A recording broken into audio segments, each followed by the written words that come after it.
Hello guys, kumusta kayong lahat? Ito na yung area ko. Dito itatayo yung 16 room apartment. Ayan, 200 square meter. Tara.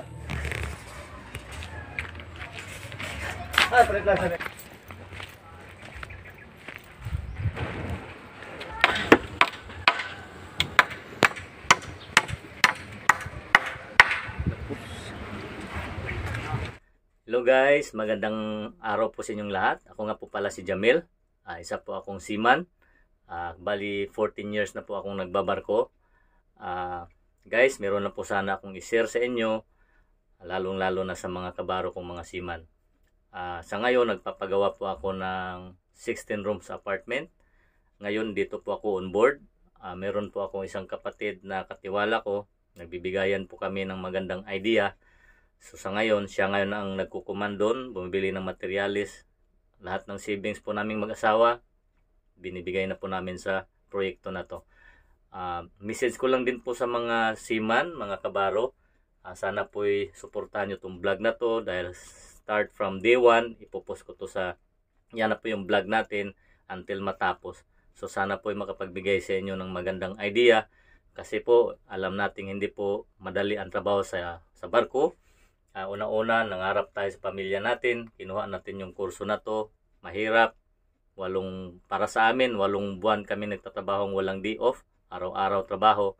At itong proyekto ko na to, pangarap ko to para sa mga anak ko. By the end of the day, ito yung papamana ko sa kanila. At sa lahat ng mga nakapanood po, sana wag nyo kalimutang suportahan tong channel na to, Jamil Biyahero. Sana i-subscribe nyo po. Huwag nyo rin po kalimutang mag-like and pindutin nyo na rin yung notification bell para ma-update kayo sa pagpapagawa natin ng 16 room apartment. Yun lang po, sana mga kabaro kong mga seaman, matuto po tayong mag-ipon, magpundar, kasi alam po natin na hindi lahat ng panahon magbabarko tayo, magdidepende po tayo sa kalusugan natin. Every 2 years meron tayong medical, pag pumasa tayo, goods tayo, sasampa pa tayo. Pag X na yung medical natin, wala na. Back to Philippines na tayo. Okay? Salute sa lahat ng mga kabaro kong mga seaman. Ciao. Yan. Yan o. Nag-uumpisa na silang maghukay para sa poste at sa beam sa ilalim. Yan. Yan yung day 2 natin. Ayan yung mga tauhan, yan yung poste natin, bali bakal siya. Ayan, matibay yan. At ang una po.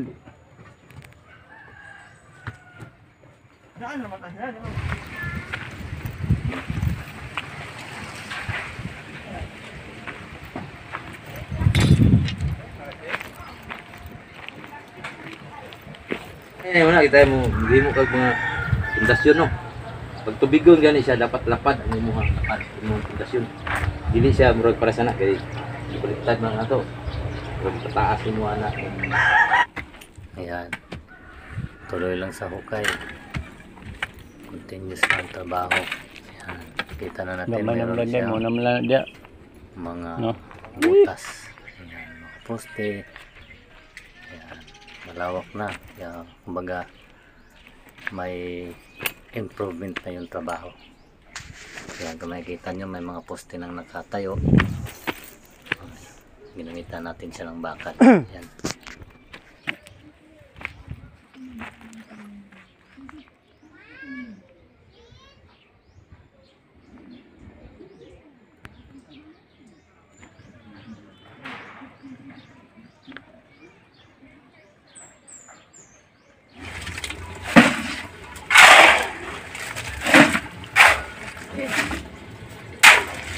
Tulo. Na shout out call. Shout out mga sawil.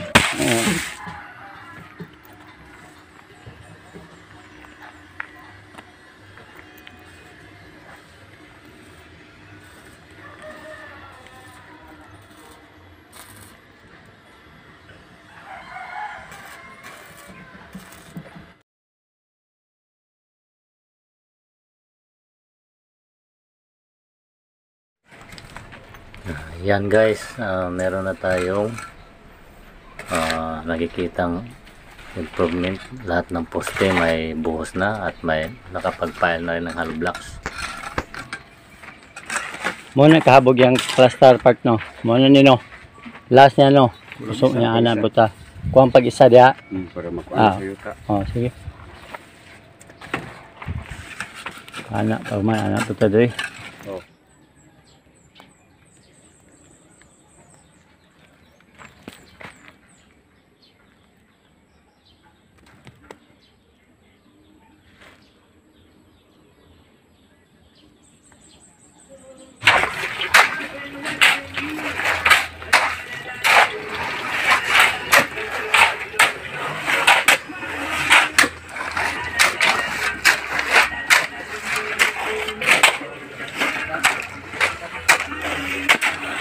Ya, balde, pwede na na. Oh, pero dia kapabor dia. Ha? Dia sa puste. Puste oh kay diri. Tama na Puste. sa dito pana kaya ang si ate sa kuan.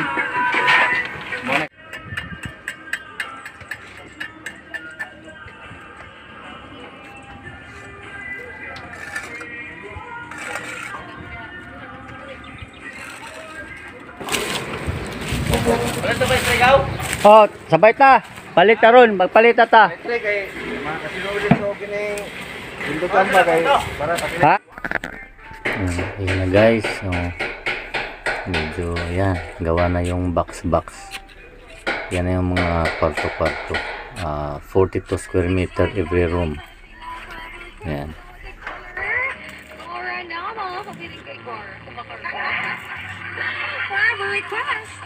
Di pa mga